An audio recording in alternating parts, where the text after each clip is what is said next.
Good morning students, आपका स्वागत है आपके अपने चैनल अकाउंट्स वाला पर। और मैं साकेत सर, आपका मैथ्स फैकल्टी, आपका मैथ्स गाइड, मैथ्स मेंटर।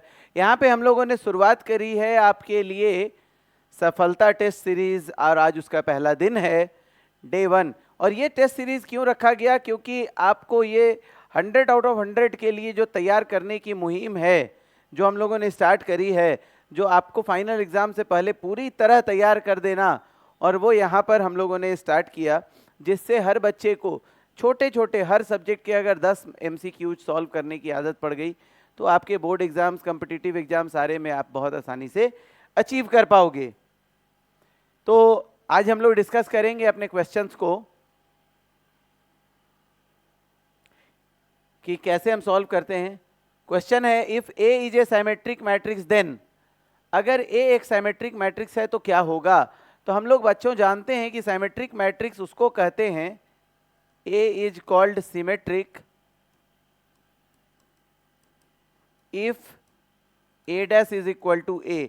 अगर किसी मैट्रिक्स का ट्रांसपोज उसी मैट्रिक्स के बराबर हो जाता है तो we say that matrix is a symmetric matrix. Example लेते हैं 1 2 2 1, इसका ट्रांसपोज करते हैं रो को कॉलम में तो सेम मैट्रिक्स आता है, तो हम कहते हैं कि A is a symmetric matrix, यानी कि आपका हो गया ऑप्शन ए।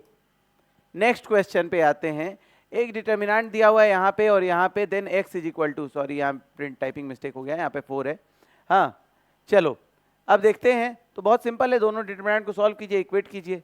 यहाँ पे हो जाएगा हमारा 3x square minus 20 is equal to -8 plus 15, that is equal to 3x square 7 plus 20, 3x square is equal to 27, x square is equal to 9, we have x is equal to plus minus 3। क्योंकि root under 9 plus minus 3 होता है, बहुत बच्चे 3 या -3 टिक लगाएंगे तो answer गलत हो जाएगा। तो आपको ध्यान देना है कि हमारा आंसर दोनों होना चाहिए। तो हमारा आंसर हो जाएगा बच्चों सी। वैसे 3 और -3 भी लगाओगे तो नंबर नहीं कटते हैं, लेकिन हमें यह चीज ध्यान रखना है। Next, a minus A dash. अब किसी भी स्क्वायर मैट्रिक्स के लिए a प्लस ए डैश याद रखना ऑलवेज सिमेट्रिक होता है, और a माइनस ए डैश हमेशा स्क्यू सिमेट्रिक होता है।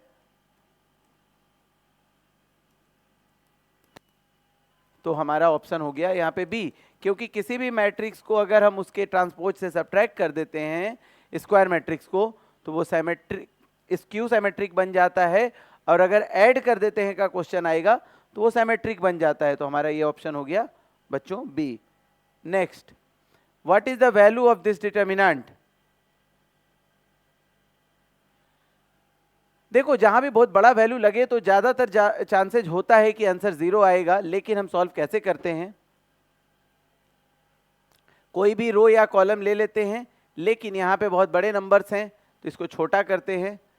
तो जरा गौर करो, ये 42 है, 79 है, 29 है, यहाँ पे एक दूसरे का मल्टीपल यहाँ पे दिख रहा है, कुछ घटा देते हैं। ये है कॉलम 3, ये है कॉलम 1। कॉलम 1 में चेंज करते हैं कॉलम 1 माइनस, अगर हम इसका 9 टाइम्स घटा दें तो छोटा हो जाएगा वैल्यू 9c3। तो ये कैसा हो जाएगा? 42 माइनस 45 माइनस 3, 79 माइनस 9 9 जा 81 माइनस 2, 29 माइनस 9 3 जा 27 2। बाकी सब सेम कर दो और अब हमारा वैल्यू बहुत आसान हो गया।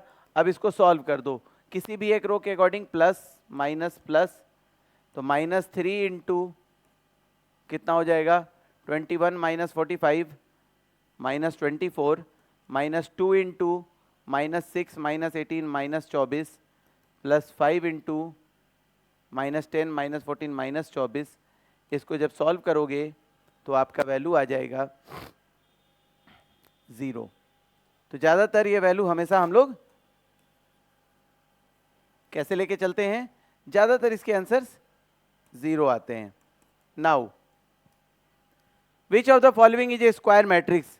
बहुत इजी इजी क्वेश्चन कुछ जानबूझ के डाला जाता है ताकि बच्चों के कॉन्फिडेंस भी बढ़े। स्क्वायर मैट्रिक्स हम लोगों ने मैट्रिक्स में पढ़ा था। स्क्वायर मैट्रिक्स कौन है बच्चों? जिसका रो और कॉलम सेम हो। तो देखो 3 into 4 नहीं होगा, ये नहीं होगा, ये नहीं होगा, ये होगा, यानी कि आंसर हो गया हमारा ए। नेक्स्ट, कोई भी matrix m into M order का होगा तो वो स्क्वायर मैट्रिक्स कहलाएगा, ये याद रखना। और अगर m इंटू एन ऑर्डर का होगा तो वो रेक्टेंगुलर मैट्रिक्स कहलाएगा। नेक्स्ट, अगर ये 3 वैल्यूज दिए हुए हैं, find the value of the area of triangle ABC. तो एरिया ऑफ ट्रायंगल एबीसी बहुत सिंपल है, 1/2 डिटर्मिनेंट 3 6 7 2 3 6 1 1 1, इसका एरिया का फॉर्मूला होता है। इसको अप्लाई कीजिए, आपके वैल्यू आ जाएंगे। Plus minus plus 1 into 36 minus 21 15, minus 1 into 18 minus 14 4, plus 1 into 9 minus 12 minus 3। इसको जब हम सॉल्व करेंगे 1/2 इंटू 15 माइनस 4 11 माइनस 3 8, 2 4 जा 8। 4 यहाँ पे हमारा ऑप्शन में नहीं है, 4 स्क्वायर यूनिट, तो हमारा आंसर हो गया नन ऑफ दीज, डी। लेकिन आपको पहले डबल चेक करना पड़ेगा, ऐसा नहीं है कि direct answer none of these मार दोगे। Find the value of 7 mod 3। हम लोगों ने नंबर सिस्टम में पढ़ा था कि 7 mod 3 का मतलब 3 को अगर 7 से डिवाइड किया जाए, 7 को 3 से डिवाइड किया जाए तो रिमाइंडर क्या बचेगा, and mod 3 is called remainder, तो हमारा आंसर हो गया सी। किसी भी चीज़ का मॉड जो होता है वो होता है रिमाइंडर। रिमाइंडर किसको कहते हैं कि अगर इस पार्टिकुलर वैल्यू को अगर हम 3 से डिवाइड करें तो रिमाइंडर क्या बचते हैं, तो 3 2 जा 6, रिमाइंडर 1, यानी कि हमारा वैल्यू हो गया C. Next, find the reminder, same चीज। अब इतने बड़े प्रोडक्ट को जोड़ने करने की जरूरत नहीं है, अलग अलग मॉड निकाल दो।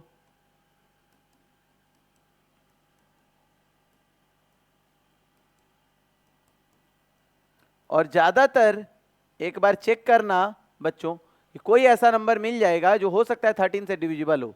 सपोज 13 1 जा 13, 10 104 8, ये कट गया, इसका रिमाइंडर आ रहा है 0।